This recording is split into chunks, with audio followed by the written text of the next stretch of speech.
Entonces le dije, pues si son de Chavindecas, apachinganes como las conozco yo. We are at one of your most requested places, Tac0s L0c0s. We're about to see what this place is all about. Got high hopes for what is supposed to be Michoacán cuisine, so they better bring it, man. Better bring it. Oh my God, those look delicious. What are these? Volcanes? And al pastor. Wow, this looks really good. It's like a vampiro. It's like a double stack right? vampiro. Big comparison. Yeah.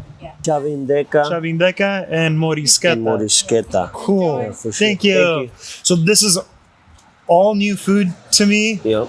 Mexico, super diverse. This is from a certain area of Mexico where Naul's also from.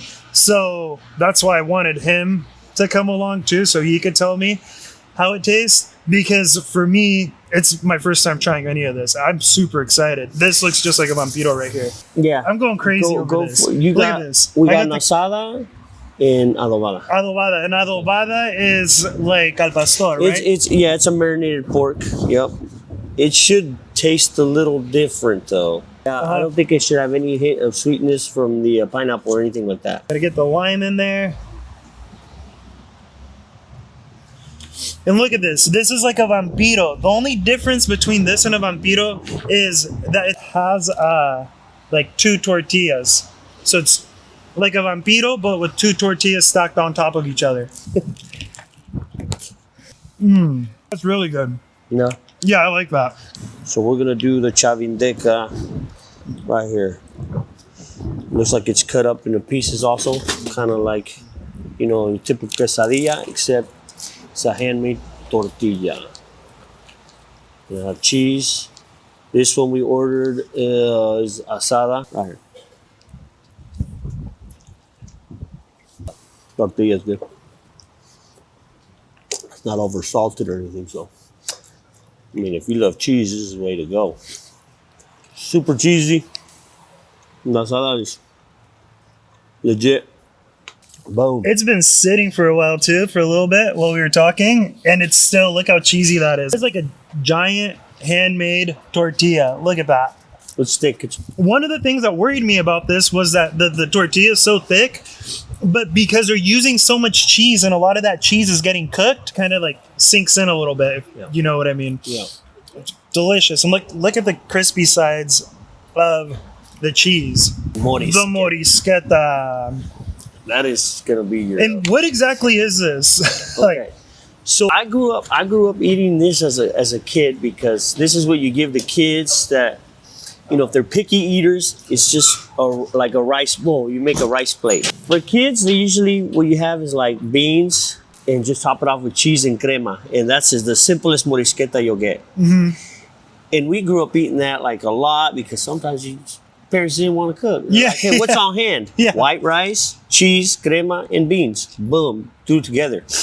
Now, this, as I got older, I started loving the fact, you know, you could top it off with meat. My favorite is costillas de puerco. That's to me is the most traditional and the most flavorful to me. Apparently they have other options here, but try this. All right, so we're gonna try it. It's a rice plate, and on top of the rice you have the meat, you have the sauce, you have the cheese, you got some crema fresca, and then you have the meat, the pork, which they do it with different meats. But Naul said that this is the way to go. I see why they give you so many utensils now. There we have it. As a kid, you know, this is how you dig into these plates. That's good. I love how simple it is. It is.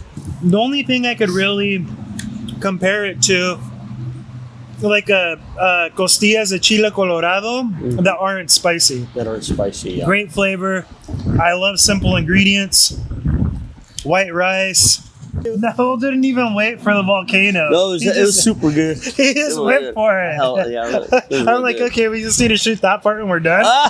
He already ate it. The Volcan was really good. It was nice and crispy.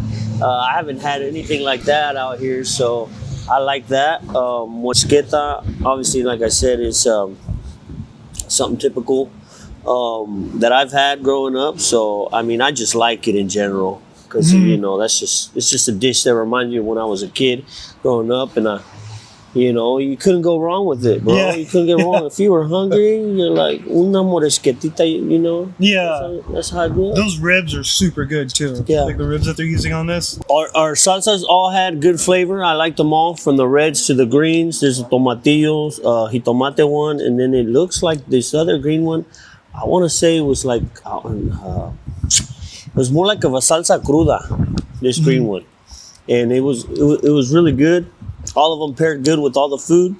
From the morisqueta, Chavindecas are fire. Like I said, if you like that cheese, you want a Chavindeca. You want to try this because it's going to differ from a super quesadilla or a quesadilla in general because of the tortilla and the masa. So, yeah, come try it out. Tacos Locos, Cerros Ave. Thank you everyone for watching. If you're looking for some authentic Michoacán food, this is your spot. Everything was delicious. The thing that really stood out to me was the volcanoes. Those things, it's like a vampiro. I love vampiros, but they're double stacked tortillas Nice under and crunchy. and super crunchy. We will see you next time.